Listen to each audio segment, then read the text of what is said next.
তওবা ও আল্লাহর করুণা। আসসালামু আলাইকুম বন্ধুরা, আজ আমরা শুনব একটি ছোট কিন্তু শক্তিশালী গল্প যা আমাদের শেখাবে আল্লাহর করুণা ও তওবার গুরুত্ব।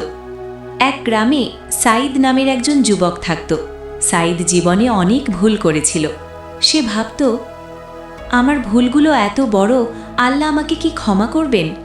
তার মন সবসময় দুঃখে ভরা। সাইদ ঘরে একা বসে কাঁদছে, চারপাশ অন্ধকার। একদিন সে গ্রামের একজন দরবেশের কাছে গেল। দরবেশ তাকে বললেন, সাইদ, আল্লাহর করুণা সীমাহীন। তুমি যদি আন্তরিকভাবে তওবা করো, তিনি তোমাকে মাফ করবেন। সাইদ ভয় পেয়েছিল, কিন্তু আশা ও বিশ্বাস তার ভেতর জাগল। সে মসজিদের পাশে বসে আল্লাহর কাছে হাত তুলে দোয়া করল। সাইদ কাঁদতে কাঁদতে দোয়া করছে। ধীরে ধীরে সাইদের জীবন পরিবর্তিত হলো। সে ভালো কাজ করতে শুরু করল, তার মন শান্ত হলো এবং সম্পর্কগুলো সুন্দর হলো। এটি হলো আল্লাহর করুণা। যে ব্যক্তি সত্যিকারের তওবা করে, আল্লাহ তার জীবন আলোকিত করেন।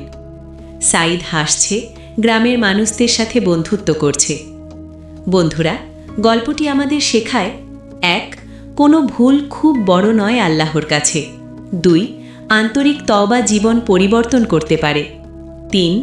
আল্লাহ সবসময় আমাদের পাশে আছেন। সুতরাং কখনো হাল ছাড়বেন না।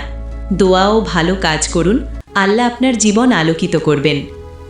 আপনি যদি গল্প থেকে অনুপ্রেরণা পেয়েছেন, ভিডিওটি লাইক ও শেয়ার করুন। আল্লাহ আমাদের সবার পথ সুপ্রশস্ত করুন। আল্লাহ হাফেজ।